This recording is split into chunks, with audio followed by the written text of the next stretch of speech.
大家好，我是慧慧，今天用芹菜和洋葱给大家分享一个好吃的做法，不炒也不炖。下面我们一起来看一下怎么做的吧。选芹菜的时候，尽量选择这种比较细一点的，然后我们把叶子给它摘掉。这个叶子呢，不要扔掉，我们还要留着用呢。平时我们可以多吃一点芹菜，现在这个价格呢也是非常便宜，我们这是5毛9一斤。多吃的话呢，可以利尿消肿、平肝降压、减肥、强健骨骼等等的食疗功效。把芹菜清洗干净，根部去掉，然后从中间对半切开。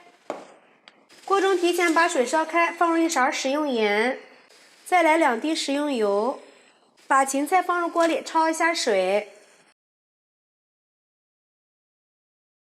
焯水2分钟，给它控水捞出。把芹菜叶子也放进来焯一下水，这样可以去除它的苦涩味儿。大约烫个30秒钟就可以了。给它控水捞出，放入凉水里面给它过一下凉。准备个洋葱，清洗干净，给它切成圈儿，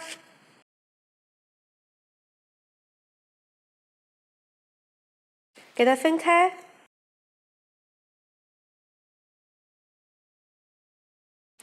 都整成这样的小圆圈就行了。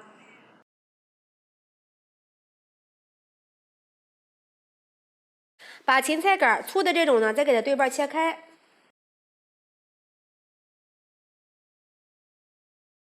把芹菜切成小碎丁，放入大碗里。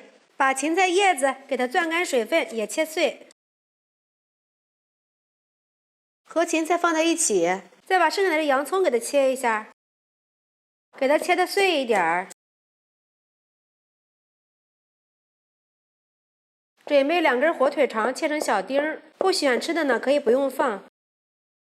都放入大碗里，往大碗里打入2颗鸡蛋，放入2克的食用盐，来一点胡椒粉，来点香油增香，用筷子充分的搅拌均匀。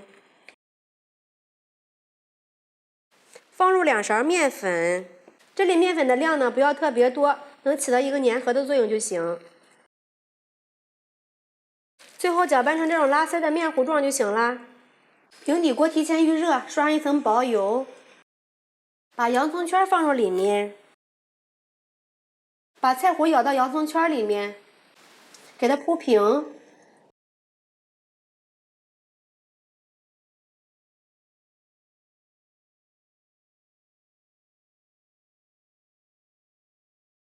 上面再撒上一点黑芝麻点缀。盖上盖子，开中小火，先焖3分钟。时间到，打开盖子翻个面儿。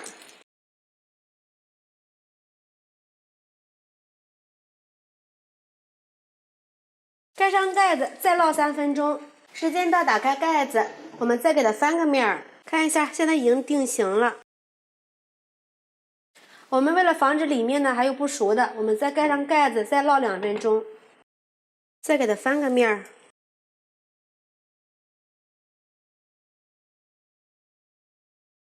看一下，最后烙至2面金黄，按压呢能快速回弹，说明就熟了，出锅。一道非常简单又好吃的芹菜洋葱饼就做好了。这样子做呢，个个圆溜溜的，非常的漂亮，表面是金黄金黄的，看着就非常的有食欲。里面加入了芹菜、鸡蛋和火腿，吃起来也是非常的营养又美味，孩子超级的爱吃。掰开一个看一下，里面是超级的暄软，满满都是鸡蛋的香味儿。